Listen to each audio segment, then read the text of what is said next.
Your brand new iPhone deserves the best protection, and the iLune 3-pack screen protector plus 3-pack camera lens protector has you covered.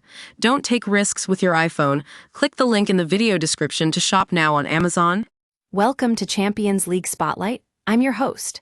The anticipation is building for the biggest game in European football, the Champions League final between Paris Saint-Germain and Inter.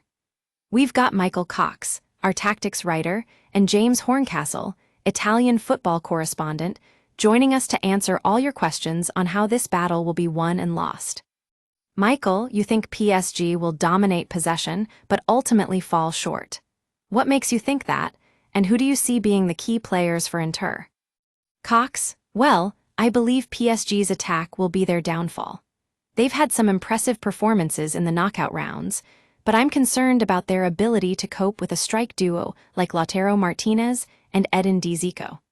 Federico Dimarco's pace and power will be crucial in exposing Marquinhos on the outside. James, how do you see Inter dealing with PSG's counter-movement? Will they take the bait and commit players deep? Horncastle, I think Inter will stay disciplined and try to contain PSG's attacks. They've been excellent at keeping their fullbacks narrow and their center-backs tight in the Champions League this season.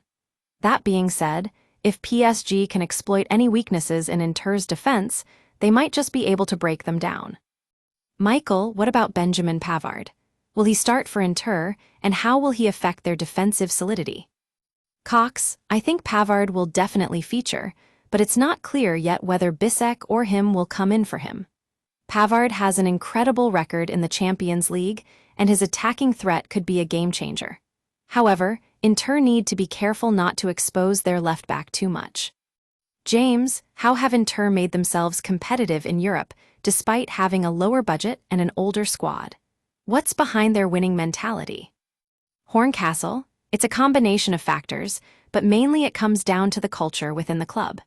They've got a strong team spirit, and their players are willing to put in the work. They also have smart recruitment, with players like Lautaro Martinez and Edin Dzeko proving themselves in big games. Michael, what about Inter's age profile? Do you think they need reinforcements if they want to stay at this level? Cox, absolutely. This team is getting older, and it shows. If they can't take advantage of their experience and leadership, they'll struggle to keep up with the younger teams like PSG. They need to invest in youth development and bring in fresh faces to maintain competitiveness. James, what about the future for Inter? Will Inzaghi move on if he loses this final? Horncastle, I think it's unlikely. The new ownership has brought a sense of stability and clarity to the club, and Inzaghi has shown himself to be one of the top coaches in Europe. They need him now more than ever. Welcome back to Champions League Spotlight. We'll continue with more questions from our viewers after this break. Stay tuned for all the latest news and analysis on the biggest game in European football.